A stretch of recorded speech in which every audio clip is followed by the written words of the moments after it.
Assalamualaikum warahmatullahi wabarakatuh. Perkenalkan, nama saya Selvi Ispisipani. Saya dari kelas 5G dan saya akan menjawab pertanyaan-pertanyaan UTS melalui video berikut ini. Adapun pertanyaan pertama yaitu Al-Kindi ini merupakan salah satu filsuf yang berasal dari Arab Muslim pertama, yang mana mempertemukan antara filsafat dan juga agama dalam pandangannya. Nah, Al-Kindi menganggap bahwasannya filsafat itu sebagai sarana untuk mencapai pemahaman yang lebih mendalam tentang ajaran Islam. Ia juga berpandangan bahwa dengan menggunakan akal dan juga logika, seseorang dapat menganalisis dan juga memahami konsep-konsep teologis dan juga metalogis. Nah, dalam hal agama dengan lebih jelas dan juga sistematis. Filsafat dalam hal ini memberikan landasan rasional untuk mengeratkan keyakinan sehingga seorang muslim dapat mencapai tingkat keimanannya yang lebih tinggi dan juga keyakinan yang lebih kokoh. Nah, dia juga menekankan bahwa filsafat membantu untuk mengenali sifat-sifat Tuhan dan juga memahami hukum alam yang diciptakannya. Dengan mempelajari filsafat, seseorang dapat menghargai kebijaksanaan Tuhan yang mana tercermin dalam penciptaan dan juga keturunan alam semesta, serta memahami prinsip-prinsip etika dan juga moral yang diajarkan dalam agama. Nah, secara khusus juga Al-Kindi melihat bahwa filsafat tidak hanya untuk membantu dalam memahami aspek rasional dari ajaran Islam, tetapi juga memperdalam aspek spiritual. Nah, dengan kata lain, filsafat ini membuka jalan bagi seorang untuk merenungi makna dari tujuan hidup yang lebih mendalam dan juga akhirnya memperkaya pengalaman religius dan juga spiritual seseorang.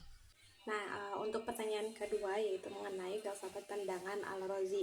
Nah, Al-Razi sendiri percaya bahwasanya akal manusia ini adalah hal yang utama untuk menentukan nilai-nilai moral dan juga etika. Menurutnya, manusia mampu memahami prinsip-prinsip etis melalui penalaran logis dan juga introspeksi tanpa harus bergantung sepenuhnya pada ajaran agama atau aturan yang diturunkan secara tradisional. Nah, beliau juga menekankan bahwasannya pentingnya kebijaksanaan atau hikmah dalam sebagai dasar utama perilaku etis. Nah, kebijaksanaan ini kemungkinan seorang untuk hidup dengan modernisasi, sedangkan menghindari kesenangan yang berlebihan dan juga berusaha mencapai keseimbangan antara kebutuhan fisik dan juga spiritual. Nih, bagi Ar-Razi, kehidupan yang baik adalah kehidupan yang dijalankan dengan mengendalikan nafsu dan juga mengarahkan hidup untuk kecampaian kebahagiaan, untuk mencapai kebahagiaan yang sejati yang didapat dari pemenuhan kebutuhan intelektual dan juga spiritual. Nah, yang membedakan antara pandangan Ar-Razi dengan filsuf-filsuf lainnya, beliau adalah penolakannya terhadap pandangan bahwa etika sepenuhnya itu harus bersumber dari wahyu atau agama. Di saat semua filsuf lainnya mencoba untuk menyelaraskan antara etika dengan ajaran Islam atau ajaran agama, Ar-Razi ini menekankan bahwa manusia harus mengandalkan akal dan juga penalaran untuk menentukan tindakan yang benar atau yang salah. Nah, dalam hal ini lebih dekat dengan pandangan humanis yang meletakkan manusia sebagai penentu nilai moral berdasarkan akal, bukan aturan luar. Selain itu juga Al-Razi ini skeptis terhadap peran agama yang menurutnya kadang merumitkan pemahaman moralitas dengan aturan-aturan yang ketat yang selalu tidak diterima oleh akal. Menurutnya juga ketergantungan mutlak pada agama dalam etika dapat menjerumuskan seseorang dalam dogma dan juga menjauhkan mereka dari pemahaman rasional tentang kehidupan yang bermakna. Dalam pandangannya, kebahagiaan dan kebaikan tertinggi dicapai melalui kepatuhan terhadap doktrin tertentu, melalui pemahaman mendalam yang diperoleh dari penalaran dan juga refleksi diri. Ar-Razi juga menekankan pentingnya kebebasan berpikir dan juga tanggung jawab pribadi dalam mencapai kebajikan. Secara keseluruhan ini, pandangan Ar-Razi tentang etika dan juga moral lebih berfokus pada pendekatan rasional dan juga filsafat humanis yang jarang ditemukan oleh filsuf muslim lain pada zamannya. Adapun pertanyaan nomor 3 yaitu Al-Farabi ini memang sering dijuluki sebagai guru kedua setelah Aristoteles ya, memberikan kontribusi besar dalam filsafat politik dan juga etika dalam Islam melalui konsep Al-Madinah Al-Fadilah atau kota ideal. Nah, dalam Al-Madinah Al-Fadilah ini Al-Farabi itu menggambarkan sebuah kota di mana setiap warga bekerja sama untuk mencapai kesejahteraan bersama. Nah, ciri utama dari kota ideal menurut Al-Farabi ini yang pertama yaitu kepemimpinan yang bijaksana dan adil, yang kedua kerja sama dan juga pembagian tugas yang harmonis, yang ketiga itu pendidikan moral yang intelektual, dan yang keempat yaitu keseimbangan ketubuhan fisik dan juga spiritual. Nah, adapun hubungan kota ideal dengan konsep kebahagiaan ini yaitu dalam pandangan Al-Farabi, kebahagiaan sejatinya adalah kesenangan yang tertinggi yang diperoleh melalui pemahaman intelektual dan juga kebijaksanaan, bukan semata-mata dari kepuasan fisik atau material saja gitu. Al-Farabi ini melihat bahwa kebahagiaan bersifat kolektif dan juga pribadi. Jadi konsep dari kota ideal Al-Farabi ini menunjukkan visinya tentang masyarakat yang terorganisir dan juga dikelola dengan baik di bawah kepemimpinannya yang bijaksana, di mana setiap warganya diarahkan untuk mencapai kebahagiaan yang sejati melalui prinsip-prinsip moral, kerjasama dan juga kependidikan yang berfokus pada pengembangan spiritual dan juga intelektual. Nah, kota ideal menciptakan lingkungan yang memungkinkan individu meraih tujuan hidup tertinggi. Untuk selanjutnya yaitu ada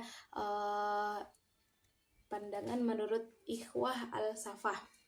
Nah, atau dalam bahasa Indonesia disebut juga sebagai persaudaraan kemurnian, adalah satu kelompok filsuf muslim pada abad ke-10 yang terkenal dengan karya mereka ya. Pada metode Ikhwan Al-Safa ini dalam menyatukan filsafat, sains dan juga agama menggunakan metode elektik, yakni dengan menyerap dan menyatukan ide-ide dari berbagai tradisi di dalam sistem yang harmonis. Mereka terpengaruh oleh filsafat Yunani seperti Plato, Aristoteles dan juga Pythagoras, yang mana pemikiran India, Persia dan juga ajaran Islam. Pendekatan ini tuh bersifat ensiklopedis dan juga komprehensif, menggabungkan berbagai ilmu disiplin termasuk matematika, logika, fisika, metafisika, etika, politik, terus juga teologi, dengan tujuan mencapai pemahaman yang utuh tentang alam semesta. Nah, adapun beberapa karya dari Ikhwan Al-Safa itu diantaranya yang utama itu ada 4 kategori, ada ilmu matematika dan logika, ilmu alam dan atau fisika, ilmu kejiwaan dan juga ilmu jiwa yaitu psikologi, dan juga ilmu ketuhanan metafisika. Nah, peran akal dalam mencapai kebenaran menurut Ikhwan Al-Safa ini menempatkan akal sebagai instrumen utama untuk mencapai kebenaran. Mereka berpendapat bahwa akal adalah anugerah ilahi yang memungkinkan manusia untuk memahami dan juga menafsirkan dunia.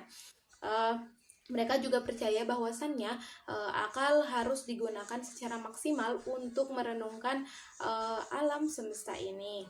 Jadi Ikhwan Al-Safa ini melalui risalah-risalahnya berusaha untuk menciptakan pandangan ensiklopedis yang menyatukan antara filsafat, sains dan juga agama dengan tadi menggunakan metode eklektik dan juga struktur ilmu pengetahuan yang mereka gunakan mencerminkan keyakinan mereka bahwa semua cabang ilmu pada akhirnya bermuara pada kebenaran yang satu.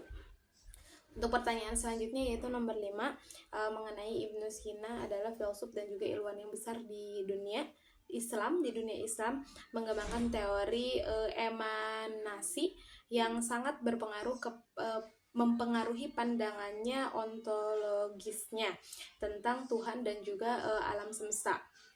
Teori ini terinspirasi dari konsep Neoplatonisme dan juga penciptaan dan merupakan upaya untuk menjelaskan hubungan antara Tuhan dan juga sumber penciptaan dan juga keberadaan alam semesta. Nah, teori Nah, yang pertanyaan kelima yaitu Ibnu Sina sebagai filsuf ilmuwan yang besar di dunia Islam ya teman-teman, mengembangkan teori emanasi yang sangat mempengaruhi pandangan ontologisnya tentang Tuhan dan juga alam semesta.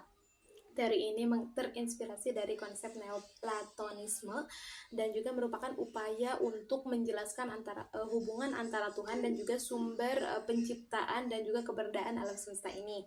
Nah, teori emanasi ini dari yang Ibnu Sina beli itu menggambarkan proses penciptaan sebagai aliran pancaran bertingkat dari Tuhan yang meliputi beberapa tahap, di mana tahap membawa realitas lebih jauh dari Tuhan sebagai sumber yang absolut dan juga sempurna.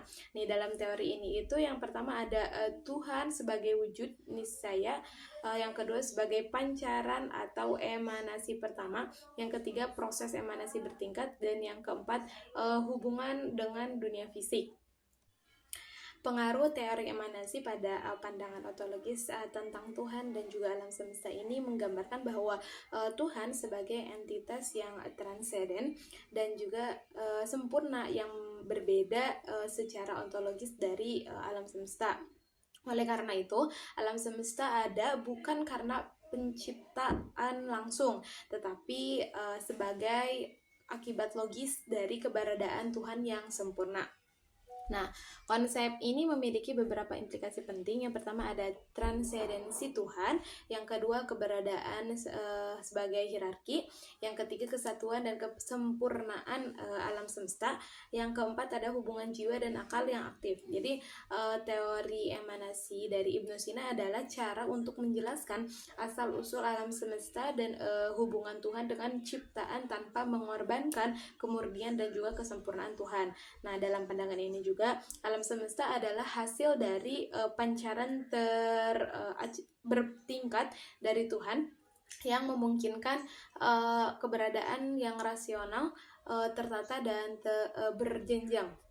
Teori ini juga mendukung pandangan bahwa pencapaian pengetahuan adalah cara manusia untuk mendekatkan diri kepada Tuhan melalui akal yang aktif, yang berfungsi sebagai jembatan antara jiwa manusia dan juga Tuhan sebagai sumber kebenaran tertinggi. Terima kasih, saya sudah menjawab 5 pertanyaan dari pertanyaan pertama, kedua, dan ketiga. Saya ucapkan terima kasih. Wassalamualaikum warahmatullahi wabarakatuh.